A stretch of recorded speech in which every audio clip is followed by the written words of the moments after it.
of the Rift, as we will move into game number 2. Damwon bringing out the tech here. Much needed in game number 2, apparently, in their minds. We got the inside information from G-Sun that apparently Showmaker went up against a mid-Trundle and lost. And so, here he is playing it in the LCK. And, you know, you mentioned... so perfect. It's like, oh my god, he's playing Trundle. The scream. He's having a grand old time over here. And, you know, when you consider it into the Renekton and the way that this lane might work, right, Trundle in early trades is actually really great. If you do go Press the Attacker, if you do go Conqueror. Yeah. Conqueror better for the extended trades. And so you can eliminate some of Renekton's early laning power. You consider the power of his pillar against some of the dashes that the Renekton can have that can be really annoying to deal with as the Croc. And just in a lane like back in the day, we absolutely used to get Renekton against Trundle in the top lane, right? Back when that was kind of, you know, they were both in the meta. So it's certainly a thing you can bring in, as they were seemingly absolutely expecting the Renekton to go into the mid lane. Yeah, it's definitely not going to be as fun into the Aurelia, but it's not tragically bad either. And Ornn is going to be a really common weak side lane into the Aurelia. We saw this so much from Khan earlier on at the beginning of spring when Aurelia was a lot more common. We saw a lot more in the top lane. Also the Camille. And this kind of goes back to Renekton and Taliyah being a strong combo and often an alternative to Renekton Nidalee earlier this year. Because, yeah, you have a lot of burst damage with it, but you also have follow-up CC. So if you're able to, you know, hit that stun as Renekton or as the Aurelia, then there's the follow-up shove. You kind of have a guaranteed kill against a lot of the current meta cast here in League of Legends. The Trundle, a little bit tougher to pull it off against the Ornn. Obviously has a lot of survivability. This will be the first time he's played in LCK, not a shocker. Hey, it's an honor. Chat, you were all here. Yep. Congratulations. You were here for this momentous moment. And next time it happens in 3 years, you guys can be like, I was there that time. I remember the first time. They're like all grandpas and grandmas at that time. Well, who knows when the next time we'll see this is, so cherish it. And Khan so far, you know, just catching this wave, finding himself a little bit behind. It's the early game against Aurelia. You don't have that much playmaking, you know, as the Ornn. Going to be playing it slow here. Damwon Kia are going to have to brute force their way through these objectives early in order to get an advantage, I think, to solidify their position in this game, because the scaling, you know, that you can have and the side lane control that this Aurelia can have, you know, as we kind of talked about yesterday, what was not done by Hanwha Life Esports when they had the opportunity to do so is something that DRX absolutely could do later on and control a lot of the macro game. But their comp isn't amazing, like I said, at snowballing a lead. It's a really kind of mix and match here for Damwon Kia. There isn't a consistent theme with this draft, and that's what makes it somewhat concerning, even though you know they are the better team. Mechanically speaking, it's going to be hard to pull this one off, and I think it's going to be exciting because I personally trust that they can. I just want to watch them do it. Yeah. One thing that's good about Trundle, he's being pushed under turret very often here, is that he's very good with this chomp at CSing and not really missing CS. As some lanes, you know, you go into a Renekton. Obviously, he's not going to have priority here in some of the early trades of the lane, but you can very effectively CS under turret. You're not really going to miss much. You have a lot of reach onto some of the minions with that extra ability, and your ability to auto-attack reset. So kind of cool. We very rarely see lane Trundle nowadays, so just another thing to mention. Yeah. That's why we were, Barrel going in. Yeah, he's going in. Look at the damage on the Taeyun as well, as the cleanse will come out. And the exhaust going down here, and Taeyun just barely is able to escape. Well, that's a really immense amount of control. That's one of the parts of this game where you know you're going to have an advantage, right, is the Kalista lane into the Ashe. And they are trying to push the envelope in as to how much control they can force here. Still very well CS'd is this Ashe. Under turret, fact, up a CS at the moment of talking about this, not really losing out on too much farm. But being down summoners does make you very vulnerable the next time this happens. As the Tahm Kench here going to help stave the pressure. And the big question is, when we hit 6, where Pyosik goes, what opportunities he looks for, because against the Ornn, again, it's very difficult to actually secure that kill because he's so tanky. Khan's still going to have his flash up. I think you have to look for the Trundle, but the Trundle is so safe under turret, like you mentioned, that he's not really taking any risks. So, unfortunately, this Taliyah right now at level 6, where she's often been most dangerous, is just not looking for a whole lot. I mean, alternatively, she can look for a gank here on the bottom side of the map, where the pressure is on. And that's where she's hovering right now. Yeah. As that 6 is just on the edge here. Certainly an option. Not a whole lot of CC down there, but she can definitely at least relieve some of the pressure if she decided to come in. Actually finds herself face-to-face with the Diana, as June will dive down and come back up over here. Of course, reworked Tahm Kench. Can do that a lot more often. He doesn't quite go 20,000 leagues under the sea anymore. Yeah. He's it's about 50. He's jumping in the deep end of the pool real quick and coming back. Yeah. But that's not, unfortunately, going to be a successful rotation here for Pyosik, who's forced to back, and the trade going so favorably here for Damwon Kia means they could start this early Drake. Oh, here we go. Again, a bit aggressive this time. This is what the change does. It allows you a lot more mobility and potential engage options. Just not enough, unfortunately. As Kingan's going to look for a really aggressive trade here. Yeah, just trying to chip away at Khan, but Khan knows, you know, just go for Bramble Vest first, try to survive. He is down 20 CS, which is pretty unfortunate. I feel like he may have been able to do a better job. There's a big wave coming in, but as long as he doesn't die, it's fine, right? Yeah. And, you don't want to feed this Aurelia. Pyosik is heading up in this direction. Kingan's trading very aggressively, but Khan can heal through a lot of this. Actually still has a pot left, also has a biscuit left. I don't think you can look for a pick here. You can see that Pyosik is like, oh, I'm level 6, I want to do something with these 2 laners, but Showmaker's so safe under turret. You can't kill an Ornn under turret, who has his ult, has flash, and is full health.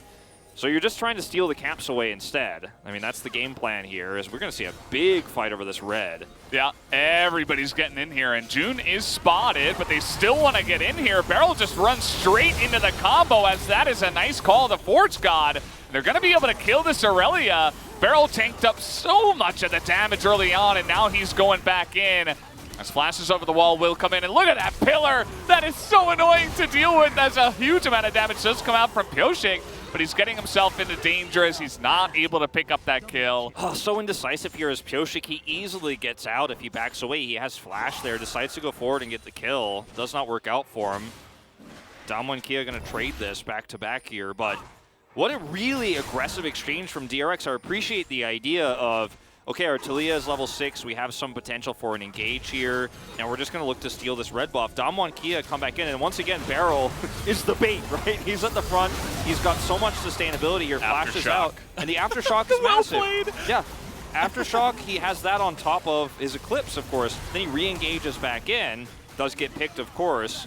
And then Pyosik decides to stay here. Jet's going to get 1 kill. And he decides to go in onto Khan.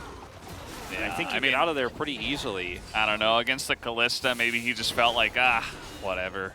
Yeah. Probably not much hope here, might as well go in, but I don't think you're ever killing Ornn there either, so. Yeah, he didn't use his flash at least, so. Yeah. I could say that much. As okay, we got a wall and an arrow, and yeah, they'll be used. And no follow-up. Now they're gone. Yep, no follow-up, as you mentioned, and Pyosik's here trying to get on top of the Rift Heralds, but again, you just lost a fight. They're even on gold, so I don't mind it, especially if they had used their abilities and then gone in or used, you know, the wall to get better position on the Rift Herald, but they kind of just pressed their buttons and then stood around. And so Damwon were like, okay, we'll just take the objective. Yeah, I mean, Damwon has a lot of sustainability in a fight like this in the early game skirmish when you have positional advantage and those cooldowns are used so up front. The team fight kind of becomes very easy to front to back as Damwon Kia at that moment. If you don't immediately follow up, like you're saying, and get a pick or force that that fight onto your terms, And even though Canyon is caught, as Diana doesn't have flash, as Khan's going to get traded into a little bit here, you know, he's just like, okay, and there goes the wall, and I'm good. You guys can walk away now. Yeah. Are you really going to fight this comp into me now? I don't think so. You have to be a little bit faster on the draw at following up that damage, and we just aren't there yet, right? I mean, Talia doesn't have her first item yet. We're looking at a CS lead for Kingen, but he's not fed, right? He's 0-1 and 2. Doesn't have his first item up just yet either. Yeah. But, you know, it's still worth mentioning these 2 CS leads in the top and the mid lane are a big reason why DRX are actually ahead on the gold at this point in time. And, you for know, the moment, yeah. How long is that going to last? That's definitely a good question to ask. I mean, Canyon will be holding on to this Rift Herald until he finds a lane to put it in. And, you know, the bottom side has had priority. Okay, they haven't gotten any plates just yet. So there's that as, okay, we're just running straight into the Ornn. Not sure about that. Now trying to turn this one around as they're trying to get over to Kingen. But they're not sure about this one, and they're just going to let Jet die. With Beryl and Canyon coming down the river, they say, well, we might as well not get in there as well. That was an interesting ultimate from Canyon. But at the end of the day, he's going to give us the Munga S. Yuumi there. These are two... Okay. That was not the flash he was looking for. These are 2 completely different styles of draft for DRX, right? Last game was a lot slower, you know, playing the Mundo. I'm going to try to play a very slow game. He's going for this. The Vanguard's Edge is in, and Khan is in a lot of trouble here. He's trying to get some kind of knockup, but he doesn't have the cooldown, and Kingen will pick up the solo kill. He's going to get that kill. It's going to be the Rift Herald dropped in mid. Meanwhile, this should actually be dealt with, you know, decently. It's going to get its charge off, but that's all it's going to be. The wave gets cleared. Yeah. But these are 2 completely different styles of draft for DRX, and you can see why they're reluctant to draft like this in Game 1, because Damwon Kia are just so good at skirmishing, and every time it looks like you have positional advantage or you have a comp that's stronger, Damwon Kia outdo you. And yes, Khan does die, so there's an opportunity. Oh, nice one onto the Diana, but they're not able to kill him, and Canyon gets over the wall. It's so unfortunate for him as Pyosix is putting it down a wall to try to survive, but it's not gonna happen. Canyon's just going straight back to doing camps. I'm totally fine. He's still got his smite. He can smite that blue to secure it. He's gonna be easy peasy able to survive this. But this is what I'm talking about. Damwon Kia are a team that just are so great in these skirmishes. It's what they're known for, right? And obviously during Worlds and throughout a lot of spring, even in games where they had gold deficits or compositional deficits, they just team fought better. And it feels like we're going back to that a little bit in this series. The Showmaker going to commit to a little bit of a trade, but just wants to get this wave. But now we're starting to see, you know, how this composition is so survivable even against a very extremely aggressive comp here for DRX, right? Like, Khan is here. 1v2 is what it seems like, but it's not actually the case because Showmaker's here. Barrel's coming up, you know, Canyon's coming up. And as Kingen's like the one who's going, no, you guys think you're 2v1ing, but actually I know he's not alone. So that's why Kingen is so reluctant to come. He's like, actually, I want to Chovy this. I want to get some more CS. He does, of course, eventually catch Khan as Khan decides to go back to the lane greedily here. But pick your battles, right, is what Kingen is trying to say when he doesn't come down there. Is, okay, this is not actually the juicy opportunity you think it is. This is so perfectly played by Canyon. Gets the Drake and gets over the wall. Weaver's wall is not going to catch him. And he just goes straight back to blue. Yeah. Unfortunately for DRX, they've tried to make Renekton and Talia work a bunch, but it has not been able to work too much, as the Aurelia will be able to get into some of that defensive mode, but it's not going to be enough. 2-on-1, and the damage coming out from Canyon is just a bit too much at this point in time, so they'll just get that nice little gank. Bit of demolish damage on this turret. Pyosic's going to come over here and help clear this up. Showmaker, meanwhile, looking for, well, it looks like he was going to go down for a gank there, but decides better of it. And, I mean, the whole map is under Damwon Kia's control right now. The question is it enough of a lead? Because it feels pretty massive when you look at the numbers on the top of your screen. You're like, okay, 6-3, 2 Drakes, and 100, 200 gold lead. Pretty solid for this composition right now. Diana has 5 stacks. She's already got her Proto Belt online. I guess it's a Rocket Belt now. But, you know, you're looking at Damwon Kia having a lot of spikes and a lot of items that you would want to have with these champions in isolation. But do they work well together later on in the game in those team fights? That's the question. Might not matter if they get enough of a lead now. Yeah, just not even identifying where he's at on the map here as he flashes and dives to the rocket belt aforementioned. And that's 2 more stacks. Yeah. Stacking them up. Canyon's got a death note coming along, maybe, if he gets enough pages. Yeah. And this is, it's getting to the point where it's like, okay, DRX, they're a little bit closer in terms of the gold in this game. It's not as much of a blowout, but at the same time you have, as you mentioned, stacking Diana 2-0-3. Ghost is casually 3-0. And let's see it. Are you going to make a play up on the top side? He has flash. He's just going to get out of here. Just respecting this, knowing the bottom side of the map is going to get a full turret here in return because Taeyun is alone. And there's a ping instantly, by the way, onto the Tahm Kench by DRX. I think there's some comms issues right now. Like, why aren't you doing anything, unfortunately, June? Because you're not doing anything but holding this mid wave that I don't really need you to hold. You're not actually allowing Taeyun to farm. So not only is Taeyun like kind of awkwardly unable to farm safely here, has to wait for the turret to go down. You lose your turret, and Khan walks free, doesn't even have to flash. And the whole map belongs to Damwon Kia.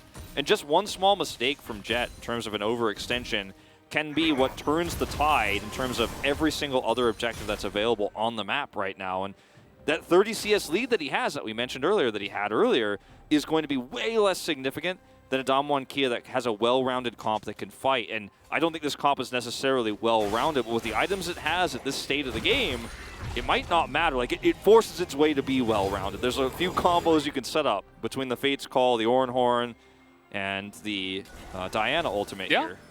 Got a nice amount of wombo combo. Don't forget about the pillar. Good old lane Trundle. True. In this game alongside of the Diana. Fantastic for setting up picks here as they're trying to make this Talia Renekton thing work. Once again, a bait. Yeah, he's on the ground and down he goes. Does the croc once again, unfortunately for him. June playing Tahm Kench, he's fine. He hasn't died yet. Every time you think you have an opportunity as DRX, you should just trust that you don't, because well, it's just been every single time they try to look for these types of plays, it's backfired. I mean, across 2 games now. Arrow got the arrow, and here we go. But the cleanse is there, and Ghost is just hopping along the wall. Doesn't seem to care. The Fate's Call is here as well as the stun comes in. The Aurelia trying to do something on the backside, but the second that Kingen goes down, this is what happens. Canyon comes in. Oh, there's a teleport. I guess Jet just respawns. And that is so unfortunate for him because they're still chasing. And they want to get more. The Chomp comes in, and they're not going to be able to kill the Renekton, but they got everything else. I mean, this is just domination from Damwon Kia. Once again, you think you see an opportunity, but it's not real, you know? And this is Jet and Pyoshik trying to push on to Showmaker here. Oh, he's overextended. Oh no. Here comes Canyon. Another stack coming in. And, you know, like you said, in this situation here, it's a little bit of an awkward timing here for Ghost and Barrel, but he's got cleanse. He's totally fine. And like, with Khan teleporting on this angle on the left side, you actually get to collapse in and trap DRX. Like, there's no way out of this. There's no way to trade with this.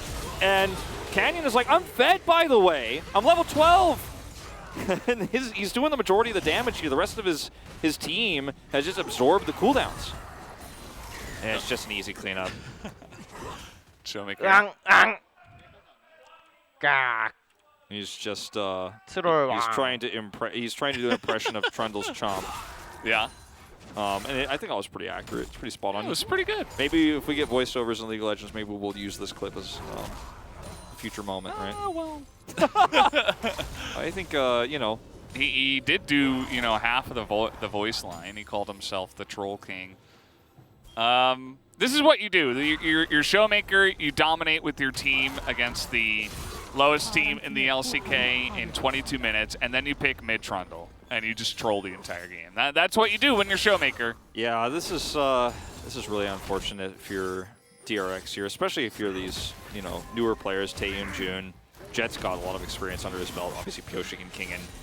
We know how long they've been playing in the LCK, but this is not going to do a lot for your morale if your DRX is just getting absolutely stomped in this game where you had a pretty cool draft. I mean, you had the Aurelia, you had the Renekton, plus the Talia as Jet is once again dead. Yeah, he doesn't have his flash. It's like 3 seconds away here, and that's 3 seconds too long. Don't know if he lives, one. even if he has it there, but it might buy him just enough time.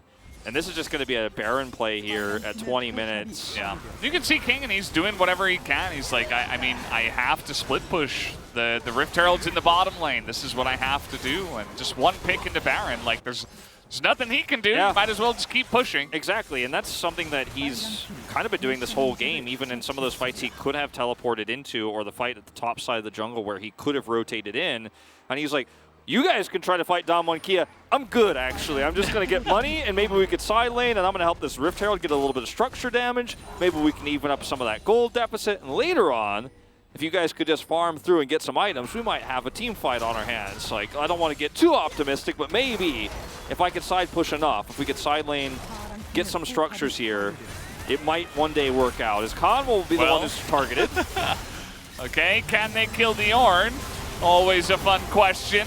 4-on-1, and, you know, Khan's actually doing a good amount of damage, but they will eventually get him.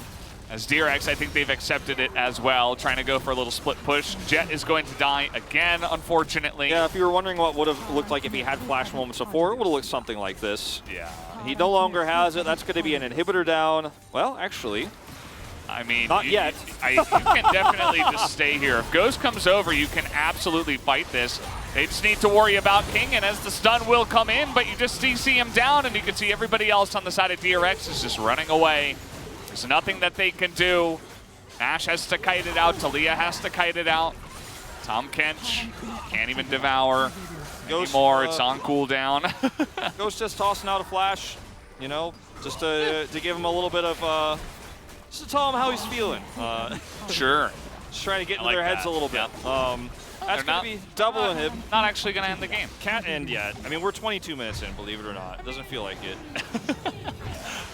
I mean, look, Khan wasn't here. He didn't have teleport. He just respawned. Okay, the game will go on. Okay, much to, unfortunately, the despair of DRX and their fans at the moment. But this is going to be Khan getting caught. How many players does it take to change the light bulb here? Khan has a Negatron Cloak, Giant Spell, and he has the Iceborne Gauntlet as well, so he lives through a lot of that damage. Buys enough time for his team to get in position to set up for these picks here on the bottom side. June is just desperate, okay? Can you blame him? You know, right now Beryl is just like, how many times are you guys going to try to kill me and fail in this series? It's been quite a bit. And that is what leads to our double inhibitor here. They can't end the game. As you can see, Khan still hasn't respawned in this scene.